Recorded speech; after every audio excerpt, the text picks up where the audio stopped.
3,000 years ago. An object was built that should not exist. It was not a weapon. It was not a throne. It was a box covered in gold, carried on poles, never allowed to be touched by human hands. And it killed anyone who disobeyed. The Bible describes it in impossible detail. Its measurements, its construction, the specific wood, the gold overlay, the cherubim on top, wings spread facing each other, as if guarding something between them. It was called the Ark of the Covenant. And for centuries it sat at the center of Israel's world, carried into battle, installed in the temple, worshipped as the footstool of God Himself. Then, sometime before 586 BC, it vanished. No record of its destruction. No account of its capture. No enemy ever boasted of taking it. It simply disappeared. Archaeologists have searched for it. Governments have funded expeditions. The CIA has written classified documents about it. Ethiopia has guarded what they claim is the original for over 1,000 years, and no outsider has ever been allowed to see it. And in the last book of the Bible, the Ark appears again, not as a memory, but as a living object, seen in the heavenly temple, just before the final judgment of the earth. This is not a legend. This is an investigation. To understand why the Ark's disappearance matters, you have to understand what it actually was. Not the Hollywood version, not the movie prop. The real object described in Exodus 25. God gave Moses specific instructions. The ark would be built from acacia wood, a dense, termite-resistant timber found in the Sinai desert. It would be overlaid with pure gold inside and out. Its dimensions: 2.5 cubits long, 1.5 wide, 1.5 high, roughly 4 feet by 2.5 feet. On top, a solid gold lid called the mercy seat. And from that lid, 2 golden cherubim, not the chubby angels of Renaissance paintings, but ancient warrior figures, wings spread facing each other, their wingtips almost touching. The space between those wings was not empty. According to the text, that space was where the presence of God rested. Inside the ark, 3 objects: the stone tablets of the 10 Commandments, a golden jar of manna, the supernatural food from the wilderness, and Aaron's rod, the staff that budded and blossomed overnight as a sign of divine authority. This was not a symbolic container. The ark was described as an active, dangerous presence. It radiated power. It stopped rivers. It flattened walls. When a man named Uzzah reached out to steady it as it slipped, he was struck dead instantly. The God of Israel was not being carried in a box. The box was where He chose to meet humanity.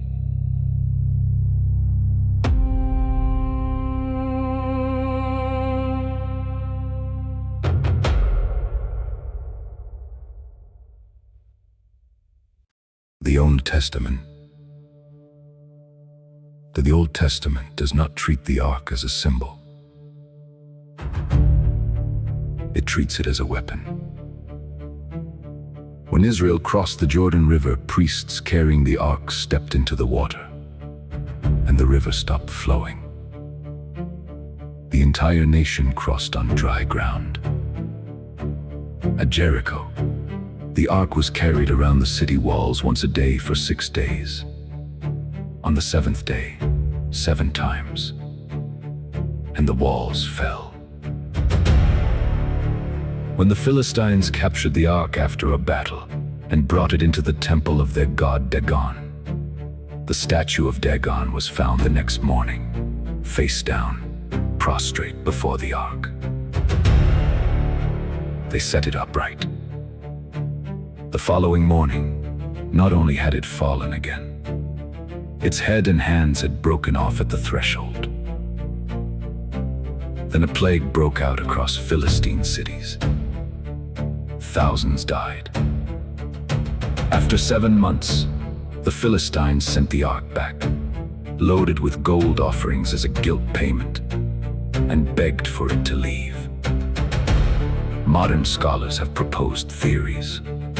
The ark may have functioned as an electrical capacitor, built from gold and acacia wood in a configuration that could store and discharge static electricity in the dry desert climate. Some physicists have modeled this and found it plausible. But no theory fully accounts for what the text describes. What the text describes is a presence, not a device. And that presence was about to disappear from the historical record entirely. For nearly 400 years, the ark sat in the Temple of Solomon in Jerusalem, in the Holy of Holies, the innermost chamber. Only one person could enter that room: the high priest. Once a year, on the Day of Atonement, and he entered with a rope tied to his ankle, so his body could be retrieved if God struck him dead. Then comes the silence. In 586 BC, the Babylonian king Nebuchadnezzar destroyed Jerusalem. His armies burned the temple to the ground. The book of 2 Kings gives us a detailed inventory of everything the Babylonians looted. The bronze pillars, the basins, the lampstands, the bowls, gold and silver by weight. The ark is not mentioned, not captured, not destroyed, not carried away, just absent from the list. The Babylonian records are equally silent. No victory inscription boasts of taking the ark. No temple inventory in Babylon lists it among the spoils. It was not in the Second Temple either. When Ezra and Nehemiah rebuilt Jerusalem after the exile, the new temple had a Holy of Holies, but the room was empty. The rabbis called it the Devar, the place that once held the ark. They knew something was missing. The ark vanished sometime between the reign of Josiah, around 621 BC, and the Babylonian conquest. That is a window of approximately 35 years. In those 35 years, someone moved it. The question is, where?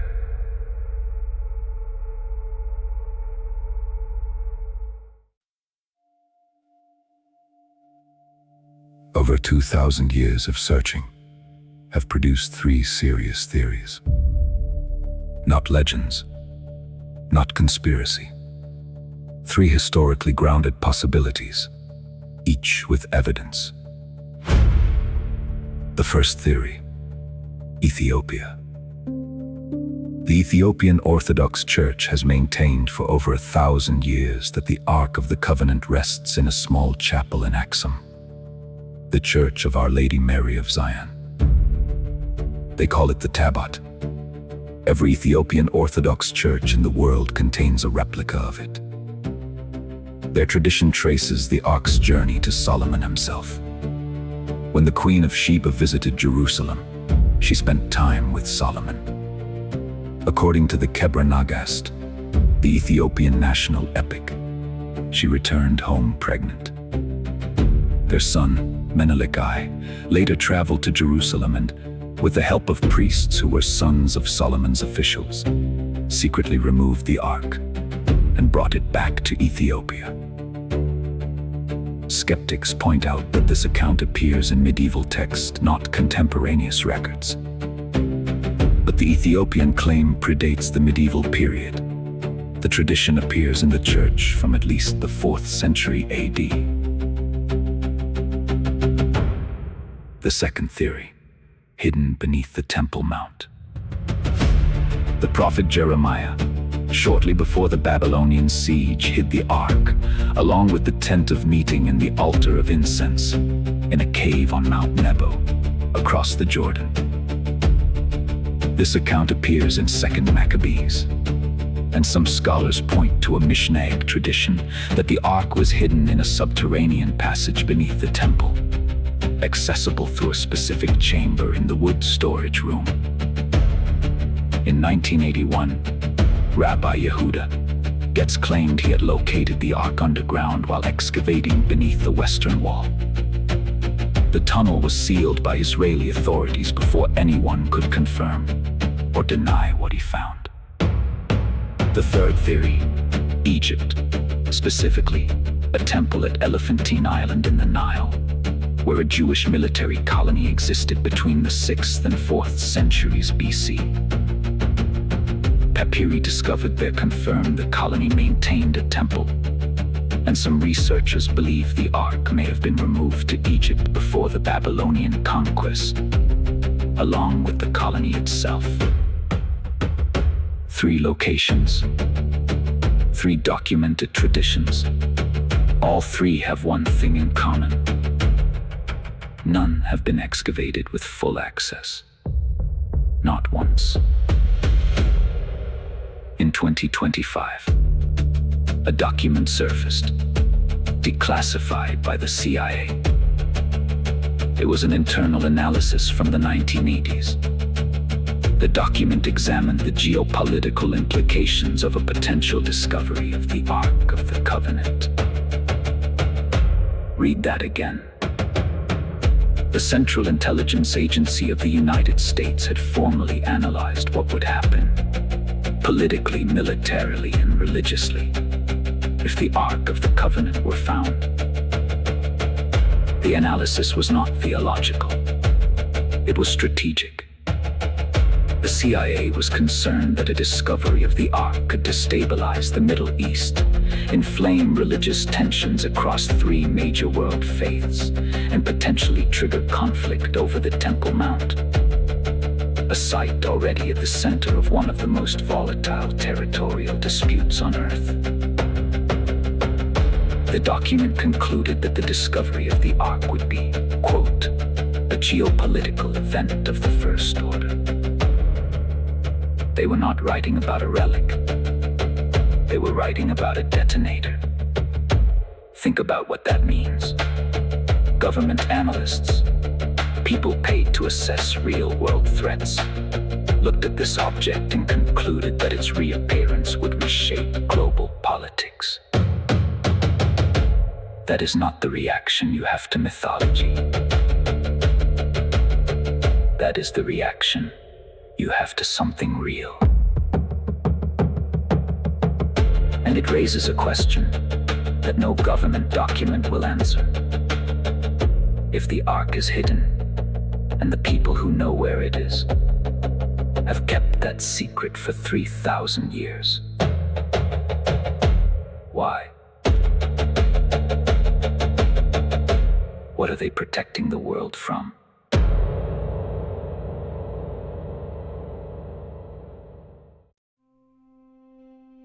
While the Ark itself remains hidden, archaeology is filling in the edges. In 2025, Excavations near the city of David in Jerusalem revealed a massive hydraulic structure from the era of King Joash, a dam and reservoir system of extraordinary scale. The engineering required to build it is consistent with a society maintaining a major religious complex nearby. At Elephantine Island in Egypt, papyri discovered over a century ago continue to be analyzed. The Jewish colony that lived there, mercenary soldiers serving the Persian Empire, wrote letters in Aramaic describing their temple. Some scholars now believe the colony's temple was not built in imitation of Jerusalem, but may have been designed to house an object from Jerusalem. In Ethiopia, ground-penetrating radar surveys near Aksum have detected underground chambers beneath the sanctuary compound where the Ark is allegedly kept. The Ethiopian church has refused permission for excavation. In Jerusalem, beneath the Temple Mount, one of the most politically sensitive sites on Earth, extensive tunnel networks were discovered in the 20th century. Israeli archaeologist Dan Bahat has mapped hundreds of meters of underground passages. The tunnels were sealed. Political pressure from multiple governments forced the work to stop. The pattern is consistent across all three locations. Something is being protected. Whether it is the Ark itself, the tradition surrounding it, or the consequences of what its discovery would mean. No government, no religious authority, and no archaeologist has been allowed to look all the way in. The question is not whether the Ark exists. The question is whether the world is ready for what finding it would mean. Here is what makes this more than an archaeological mystery. The Ark does not disappear from the Bible. It reappears. In the 11th chapter of Revelation, the last book of the New Testament, after 7 trumpets have sounded and the nations of the earth have raged and the time of judgment has arrived, the temple of God in heaven is opened. And there, inside the heavenly temple, the Ark of the Covenant is seen. And the temple of God was opened in heaven, and there was seen in his temple the Ark of his testament. And there were lightnings, and voices, and thunderings, and an earthquake, and great hail. The Ark is not just a relic of the past. In the prophetic framework of Revelation, it is present at the end. Now consider the timeline of events that Revelation and other prophetic texts describe before that moment. A rebuilt temple in Jerusalem. A system of global commerce tied to identity and allegiance. Nations gathering around Israel. A final confrontation over the most contested piece of real estate on earth. And in the middle of all that, the Ark appears. Ancient Jewish tradition held that the Ark would be revealed in the days of the Messiah. The Mishnah states explicitly that among the objects hidden by King Josiah, the Ark is waiting, not lost, not destroyed, but concealed, until the appointed time. 3,000 years ago, an object was hidden. Every major world religion that traces its roots to Abraham knows this object. And every major world religion that traces its roots to Abraham believes, in some form, that its reappearance will mark the end of an age. We are watching the stage being set.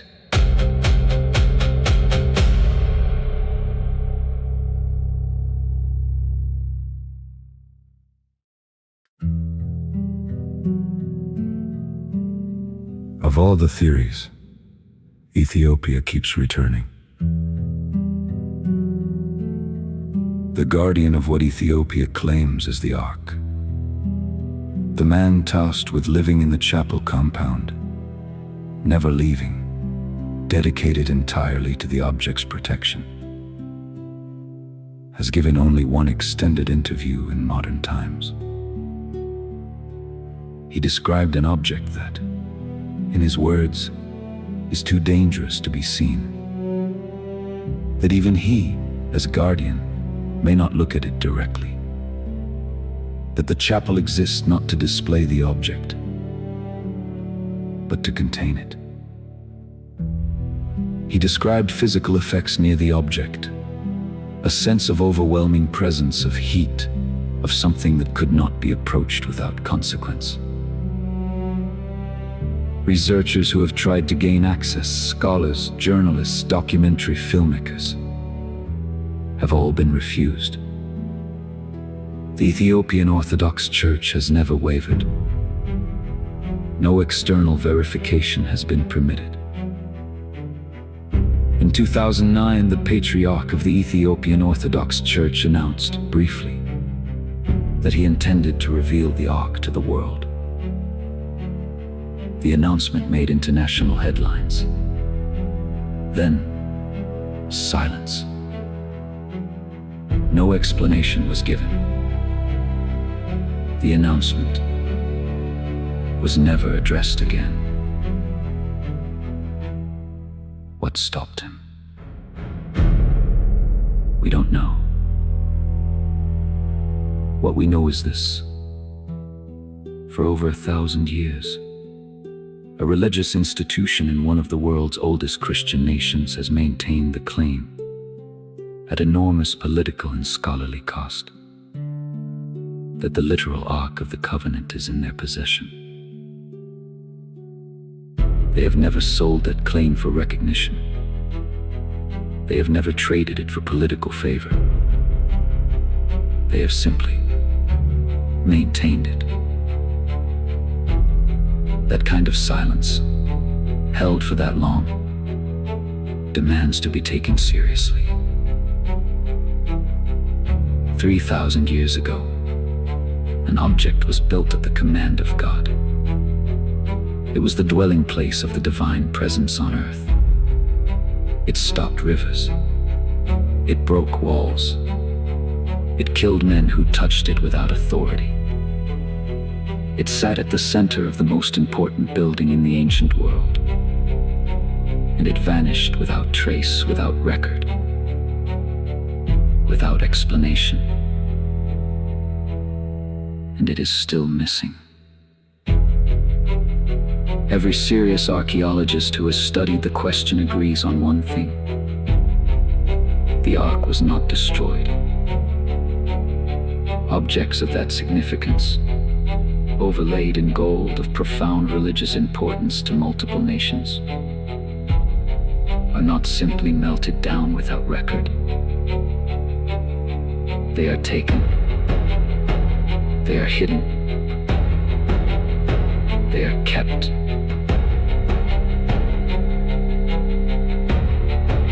Someone kept it. And somewhere in the world tonight, in a chapel compound in Ethiopia, in a sealed tunnel beneath the Temple Mount, in a desert cave in the Sinai, or somewhere we have not yet thought to look, the most significant object in human religious history may be waiting. Not as a museum piece, not as an artifact, but as the object the Bible says will be present at the end, when the temple in heaven is opened, when the scroll is unrolled, when the final chapter of history begins. We are not searching for a relic. We are searching for a sign. And the oldest texts in the world agree on this. When it is found, when the Ark of the Covenant is finally revealed, world will not be the same.